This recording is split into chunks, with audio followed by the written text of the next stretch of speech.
आज मी मुलांच्या आवडीची मस्त अशी चिकनची बिर्याणी करणार आहे। आपण हॉटेलमध्ये नेहमीच बिर्याणी खातो, पण ती बिर्याणी जर घरी बनवायला गेलं तर तांदूळ कितपत शिजवायचा, चिकन कशा पद्धतीने मॅरिनेशन करून घ्यायचं याचा अगदी डिटेल व्हिडिओ आज मी तुमच्यासोबत शेअर करणार आहे। यामुळे तुम्ही घरी सुद्धा अगदी सोप्या पद्धतीने बिर्याणी तयार करू शकाल। यामध्ये मी तुम्हाला भरपूर अशा टिप्स सांगितलेल्या आहेत जेणेकरून तुमची बिर्याणी अजिबात बिघडणार नाही। तुम्ही पहिल्यांदा जरी केलीत ना तरी अगदी परफेक्ट बनेल। बिर्याणी म्हटलं ना की सुरुवातीला आपल्याला त्यासाठी लागणारा बरिस्ता तयार करून घ्यायचा आहे। आता बरिस्ता म्हणजे तुम्ही याला तळलेला कांदा सुद्धा म्हणू शकता, पण कांदा छान कुरकुरीत कसा करायचा ते पाहूया। अर्धा किलो चिकन साठी मी 3 कांदे घेतलेत आणि हे कांदे आपल्याला या पद्धतीने कट करून घ्यायचे। कांद्याचा जो वरचा कडक भाग आहे ना हा पूर्णपणे कट करून घ्यायचा आणि त्यानंतर आपल्याला कांदा कट करून घ्यायचा आहे। तर कांदा कट करत असताना तुम्ही उभा आडवा कसाही कट करू शकता, पण खूप जास्त जर पातळ कांदा कापला तर तो पटकन करपतो आणि खूप जास्त जाड ठेवला तर कांदा नरम पडतो। तर मीडियम साइज मध्ये कांदा कट करून घ्यायचा आणि या पद्धतीने असा मोकळा मोकळा करून घ्यायचा। तर याच पद्धतीने आता आपण सगळे कांदे कट करून घेऊया। कांदे कट करून झाल्यानंतर यामध्ये अर्धा चमचा मीठ घालायचं आणि याला छान असं मिक्स करून याला एक अर्धा तास साईडला ठेवून द्यायचं। पण अर्धा तासानंतर हा कांदा बघूया, तर कांद्याला पाणी भरपूर असं सुटलेलं आहे आणि आता हा कांदा आपण असा थोडा थोडा हातावरती घ्यायचा आणि ह्याला पिळून घ्यायचं। म्हणजे कांद्यामध्ये जेवढं काही पाणी असेल ना ते सगळं पाणी निघून जातं आणि कांदा तळायला सुद्धा खूप जास्त वेळ लागत नाही आणि छान कुरकुरीत असं आपल्या इथं बरिस्ता बनवून तयार होतो। पहा या पद्धतीने सगळं पाणी निथळून घ्यायचं। तुम्ही पाणी बघू शकता, अगदी अर्धी वाटी एवढं हे कांद्याचं पाणी निघालेलं आहे। आता तेल इथे छान तापलेलं आहे, त्यामध्ये हा पिळलेला कांदा घालून घ्यायचा आणि ह्याला ना एकसारखं हलवून घ्यायचं, नाहीतर मग एका साईडनं कांदा पूर्णपणे करपून जाऊ शकतो। याला हलकसं हलवत राहायचं आणि कांदा छान एकसारखा तळून घ्यायचा। याला छान असा ब्राऊन कलर आला की याला काढून घ्यायचं आणि याच पद्धतीने सगळा कांदा तळून घ्यायचा। मस्त असा आपला बरिस्ता बनवून तयार झाला। आता चिकन मॅरिनेशन करून घेऊया। तर अर्धा किलो चिकन मी स्वच्छ असं धुवून घेतलेलं होतं।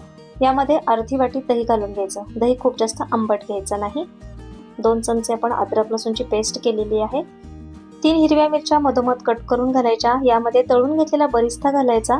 यामध्ये आपण काही खडे मसाले घेतले, दालचिनी, लवंग, मिरं, स्टार फूल आणि जिरं घेतलेलं आहे। हे सगळे खडे मसाले यामध्ये घालून घ्यायचे। अर्धा चमचा हळद घालायची, 1 चमचा काश्मीरी लाल मिरची पावडर घालायची, 1 चमचा आपण बिर्याणी मसाला घातलाय, अर्धा चमचा गरम मसाला आणि यामध्ये चवीप्रमाणे मीठ घालून घ्यायचं। आता हाताने याला छान असं मिक्स करून घेऊया, म्हणजे चिकनला हे सगळे मसाले छान एकसारखे लागले जातात। तर इथं बघा या पद्धतीनं चिकनला सगळे मसाले लागलेले आहेत। आता यामध्ये आपण बरिस्ता तळलेलं अर्धी वाटी तेल घालायचंय।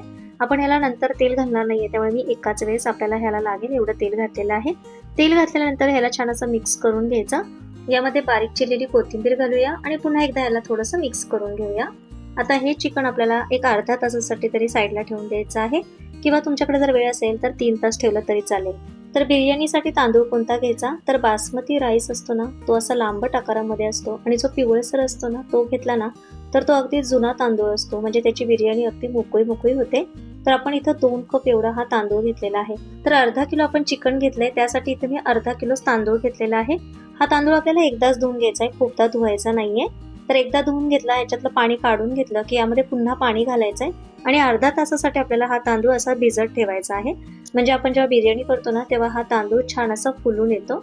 आता अर्धा तास झालेला आहे आणि चिकन सुद्धा आपल्या इथं छान असं मुरलेलं आहे। आता आपण हे चिकन एका बाउलमध्ये काढून घेऊया आणि हे चिकन आपल्याला मीडियम फ्लेमवरती शिजवून घ्यायचं आहे। यामध्ये मी पाणी घालणार नाहीये, कारण चिकनला सुद्धा स्वतःचं पाणी सुटतं। जर चिकन खाली लागत असेल आणि अगदी गरज वाटली तरच यामध्ये अर्धी वाटी पाणी घालायचं आणि ते शिजवून घ्यायचं। आता तांदूळ शिजवून घेण्यासाठी इथं मी पाणी गरम करायला ठेवलंय। ठेवताना थोडंसं मोठ्या टोपामध्ये पाणी ठेवायचं, म्हणजे तांदूळ इथं व्यवस्थित असा शिजला जातो। यामध्ये आपण काही खडे मसाले घालायचे आहेत आणि यामध्येच मी थोडीशी कोथिंबीर आणि अगदी 1 चमचाभर तेल घालणार आहे। यामध्ये आपण आता मीठ घालून घेऊया आणि हे व्यवस्थित मिक्स करून घेऊया।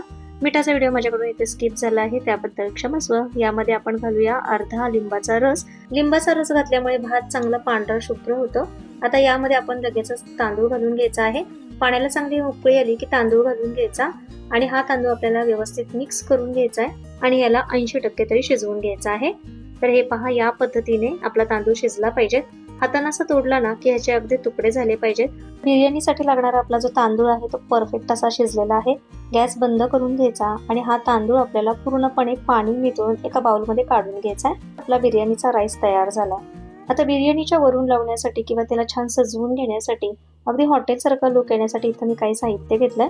इथं मी पुदिना, कोथिंबीर, बरिस्ता, 3 चमचे साजूक तूप आणि थोडंसं केशर इथं मी गरम पाण्यामध्ये भिजत घातलं होतं। याऐवजी तुम्ही फूड कलर घेतला तरीही चालेल। आता इथं चिकन सुद्धा आपलं छान असं शिजलेलं आहे। एक चिकनचा तुकडा आपण इथं चेक करून बघणार आहोत। चिकन इथं अगदी परफेक्ट असं शिजलेलं आहे। यापेक्षा आपल्याला आणखी जास्त शिजवायचं नाहीये, नाहीतर मग चिकनचे सगळे तुकडे होतील आणि आपली मग बिर्याणी बिघडून जाईल। बिर्याणीसाठी आपल्याला चिकन आणि भात आपल्याला एकत्र लावायचा आहे, त्यामुळे इथे मी थोडासा मोठा टोप घेतलाय आणि त्यामध्ये हे सगळं चिकन घालून घेतलंय। आपण जर 1 किलोची बिर्याणी करणार असाल तर आपण ह्याला 2 थर देऊ शकतो, पण इथे मी अर्धा किलोचीच बिर्याणी करतेय, त्यामुळे मी हे सगळं चिकन पातेल्याच्या तळाशीच घातलेलं आहे, याला कुठलाही थर देणार नाहीये। आता यावरती आपण सगळा शिजवलेला भात घालून घेऊया। अर्धा किलो चिकन बिर्याणी अगदी 4-5 लोकांना आरामात पुरते। तळून घेतलेला जो कांदा आहे त्यातला अगदी थोडासा कांदा आपण यावरती घालून घ्यायचा आहे। यावरती 7 ते 8 पुदिन्याची पाने बारीक कट करून घालायची, थोडीशी कोथिंबीर घालायची आणि आपण केसरचं जे पाणी तयार करून घेतलेलं आहे ते पाणी आपण यावरती घालून घेऊया। वरून 3 चमचे साजूक तूप घालायचं। तूप घातल्यामुळे बिर्याणीला फ्लेवर खूप छान येतो आणि बिर्याणी छान अशी सॉफ्ट होते। यावरती झाकण ठेवायचं आणि मंद गॅसवरती याला 20 मिनिटं आपल्याला बिर्याणीला छान दम देऊन घ्यायचा। तर मस्त आपली इथं बिर्याणी बनवून तयार होते। अगदी हॉटेलपेक्षा भारी बिर्याणी होते, चवीला अप्रतिम लागते। अशी तळापासून ही बिर्याणी काढून घ्यायची आणि ताटामध्ये सर्व करायची। तुम्ही बघू शकता अगदी मस्त अशी मोकळी मोकळी आपली इथे बिर्याणी बनवून तयार होते। चिकन सुद्धा अगदी मऊसूत असं शिजलं जातं आणि बिर्याणी सुद्धा अजिबात कोरडी होत नाही, मस्त अशी ओलसर असणारी बिर्याणी तयार होते।